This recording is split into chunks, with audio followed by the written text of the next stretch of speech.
Summer special and healthy juice మీ ముందుకి తెచ్చాను. అదేనండి కర్బూజా జ్యూస్. సమ్మర్ సీజన్లోని మనం ఈ హెల్దీ జ్యూస్ తాగితే హెల్త్కి చాలా మంచిదండి. చిన్న వాళ్ళతోని పెద్దవాళ్ళ వరకు మనం ఈ జ్యూస్ తాగితే చాలా హెల్త్కి మంచిదండి. ఈజీగా ఎలా చేయాలో మీకు చెప్తాను.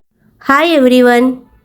జ్యూస్కి రెడీ చేసుకోవటానికి కర్బూజా తీసుకోండి. నేను చూపించినలాగా ఒక మీడియం సైజ్ కర్బూజా తీసుకోండి. నేను ఇక్కడ కాజు అండ్ ఆల్మండ్కి చిన్న చిన్న ముక్కలుగా కట్ చేసి పక్కన పెట్టుకున్నాను. నెక్స్ట్ పాలు తీసుకోండి. కర్బూజాకి నీట్గా వాష్ చేసుకొని చిన్న చిన్న ముక్కలుగా కట్ చేసుకోండి.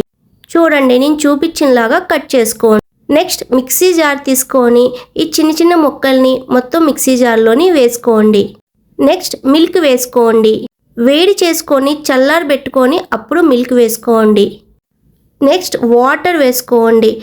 వాటర్ ఇష్టం లేని వాళ్ళు మొత్తం మిల్క్ వేసుకొని కూడా మిక్సీ చేసుకోవచ్చు.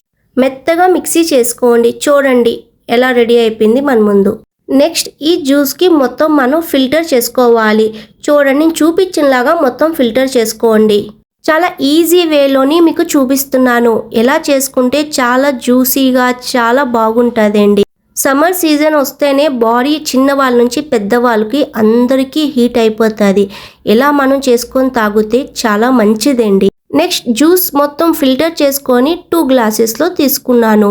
నేను ఇక్కడ హనీ యూజ్ చేస్తున్నాను. మీకు బెల్లం యూజ్ చేసుకోవాలనిపిస్తే చేసుకోవచ్చు. హనీ హెల్త్కి మంచిది కాబట్టి నేను యూజ్ చేస్తున్నాను. నెక్స్ట్ కాజు ఆల్మండ్ చిన్న చిన్న ముక్కలుగా కట్ చేసుకున్నాం కదా, అది ఇప్పుడు వేసుకోండి. వేసుకున్న తర్వాత పైనుంచి కొంచెం హనీ వేసుకోండి. ఆ డిఫరెంట్ టేస్ట్ వస్తుంది. ఇక్కడ మనం ఫిల్టర్ చేసుకొని జ్యూస్ పక్కన పెట్టుకున్నాం కదా, ఆ గుజ్జుని కొంచెం రెండిట్లో వేసుకోండి. చాలా బాగుంటుంది. Summer special and healthy juice మన ముందు రెడీ అయిపోయింది. ఒక్కసారి ట్రై చేయండి.